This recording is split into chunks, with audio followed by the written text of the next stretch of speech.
Greetings, brothers. We're here late at night. The Dataslate is here, so I thought we should break down some things, and I've done some maths, so you're going to really see how this is going to affect us with some buffs to Marines. So that's great news.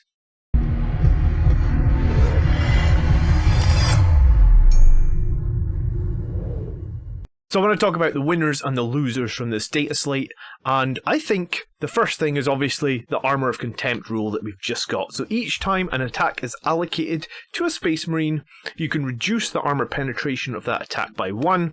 It doesn't affect models that are wearing Storm Shields or Relic Shields, and it doesn't affect anything else that is already reducing armour penetration. So what that essentially means is all Space Marines are going to get to ignore -1 AP, and basically get +1 against their saving roll for, I guess, anything that is over -1 AP. So what has that changed? And I guess that has changed everything. Literally everything in our army list just got tougher. In some cases, you're just moving the dice roll by 1, which is like a 16% increase in survivability. But on some units, this is going to equate to like 100% survivability against certain weapon types. And I got all the details in the maths in a couple of slides' time. But let's talk about some of the big winners I think we see for Blood Angels. We're going to see Sanguinary Guard, Death Company, and Shieldless Terminators all going to be a lot more durable. Dreadnoughts, both the Redemptor and Relic Contemptors, and even the Leviathan, which is something to mention, on a 2-up save, essentially now ignoring -1. That means you're hitting the Leviathan with basically -3. It's on the 4+ it used to have before they took away its invulnerable save. Bike Captains, Bike Chaplains running Armour Indomitus, they're now going to essentially ignore -1 as well, so normally on a 2-up save, you're going to need to hit them with -3 to move them onto that 4-up invulnerable save. This actually helps our tougher units like Aggressors, Eradicators, Centurions pretty much as well. So, I mean, they're just all more survivable. Centurions, I guess, used to be able to be taken out by stuff like, when we talk about like Blasters and Dark Lances coming in from Dark Elder, you know, -4 EP on those Dark Lances. Redemptors are now going to get save, that's huge. Aggressors are going to get save, and even something like a Centurion is going to have a 5-up save against a Dark Lance, so that's pretty cool. Lords of War, if you've got any Lords of War with a 2-up save, I've got a Falchion, I mean, that's going to be pretty nice. Ignore -1 AP. Maybe the fact it doesn't have an invulnerable save doesn't actually matter anymore. Shieldless Impulsors, you'd have to hit them with -3 to go on that 5-up that they would normally have to pay 15 points to get. Eliminators in cover, again, really, really tanky Eliminators were before with their +2 when they're in cover, so, I mean, Eliminators are going to be really hard to shift now, and my question is, does this make attack bikes good? Attack bikes, you know, they did have a weakness in that, like, no invulnerable save, and you could hit them with -3 and very quickly they couldn't save. Now, even attack bikes may be able to come back into the meta, so I think this change is huge for Space Marines. We're going to be able to field a lot more variants within our army, or variations of units within our army, and units that have definitely fallen away. Like, I don't think we've seen Aggressors at all, because they're slow, they're not survivable. This makes a lot more things survivable, and it essentially helps tons against small arms fire, and it helps a bit, I think, against like higher AP weaponry. What's going to be the losers here, though? I mean, the losers are going to be anything that we have that's -1 damage into other Marine factions, like chainswords, paired combat blades, Gatling cannons, assault cannons, heavy bolters, autocannons, into other Marine factions. These are going to be really weak, and I guess Death Guard got this as well, Grey Knights, and also Sisters of Battle. So -1 AP weapons, and even low AP weapons, are going to kind of take a indirect nerf from this change. Now, what else came in the balance slate? Well, the next thing is the change to indirect fire, and I just want to say I love this change. So if you thought about Tau crisis suits before with their indirect spam, you know, they were previously on BS4, wounding Marines on 4, and Marines on cover would be -1 to save because they can't get a cover bonus against it, so essentially you end up like on a 4-up. So 10 shots from the crisis suits with those airburst or fragmentations would be doing like 1.25 wounds indirect. Now it's going to be -1 to hit if they can't see you, and they're also going to get +1 to their save if they can't see you, and that is also going to stack with the other +1, or essentially -1 to AP, that you would get for being a Space Marine. So essentially 10 shots now would only be 0.264 wounds. So I've written this is an 80% damage reduction to Tau indirect fire. This is awesome. I felt like the last couple of times I've played Tau, I would lose a squad and a half of guys every single turn from their indirect fire. Now I'm losing one, maybe 1.5 Marines from all indirect fire from their entire army. And there's a nerf to Montcalm as well in Tau that is going to help even more. But regardless, this is huge. I've made it nice and big.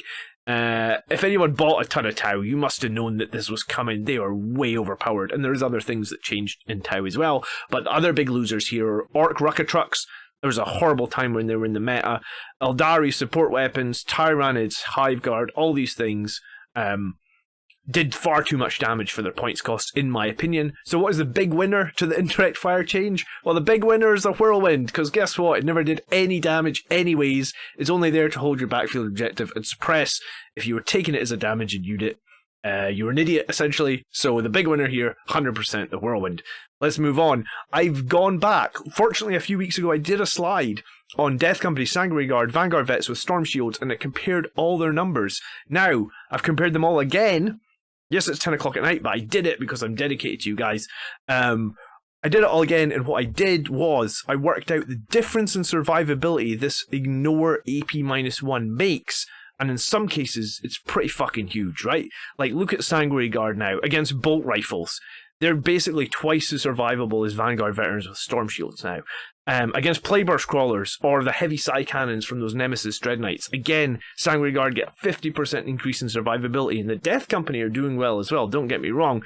Gauze Reapers, the Sanguinary Guard beat those Vanguard Veterans with Storm Shields, and even against Plasmas, like -3 weaponry now, we're kind of keeping up. So the only way you're going to make a Sanguinary Guard weaker than a Vanguard Veteran now is if you hit them with -4, and this is a new one that I put in. So, you know, the Storm Shield will still give you value on -4, but typically if you're shooting -4, unless you're Tau and your Plasma Rifles, you don't have that many shots. So against -1, -2, -3, Sanguinary Guard are pretty cool now. And I said a few weeks back that one of the things that I thought would actually make Sanguinary Guard good would be if they would just give them a 1-up save. If they were against giving them an invulnerability save, would a 1-up save really help them? And this is kind of what they've done. They've kept their 2-up save, but they ignore -1 AP. So against like Onslaught Cannons, Auto Cannons, the Eviscerators out of the Sisters of Battle, which normally just murder Sanguinary Guard pretty badly, all these things are just a lot more survivable. And, you know, the Death Company, in like a bunch of these comparisons, bolt rifles, those mortars, the gauze rifles, Onslaught Cannons, Eviscerators, autocannons, the Death Company are right there with your Vanguard Veterans now, and the Death Company are a lot cheaper now that you do not need to, well, they got a 2-point nerf, 2-point per model drop, didn't they? So, Death Company, I think, are looking way more viable. Right after this video goes live, I'm going to be on stream, and there's a very good chance I'm going to be painting some Death Company. So I'd love if you guys would come and hang out, and we can talk about any of these changes that you want. And if you are getting some value out of tonight's video, I would also really appreciate it if you click that like button. Likes do help the video to share to other people, so that's very much appreciated. If you want to get more maths from me, I'm happy to do it. You just let me know in the comment section what you would like to see, and which units you would like to see coming up, because I typically compare units and do videos every few weeks, so I'd love to dive into all the new changes that this basically lets Space Marines have. So, other thoughts that might be really useful now. If -1 AP is essentially being ignored by Marines and Death Guard and, I guess, Thousand Suns, etc., what's going to be good? Well, finally, there might be a reason to play Red Rampage. This is a stratagem that we've had since the beginning of 9th, and I've literally never used it. And it basically, for one CP, army-wide, everything gets an additional AP -1 once you're into the Assault Doctrine, so turns 3 to 5. This could be so much more powerful now. I actually like that they changed some of the stratagems for the other factions to only be used once per game. If it's a really good stratagem, yeah, maybe it should only be able to be used once per game. So I think this is cool, and this might actually now be a valuable tactic. The second you get to turn 3 or maybe 4, depending on how you're set up for charging, you Red Rampage just to give your whole army that extra killing power, especially in those matchups we just talked about.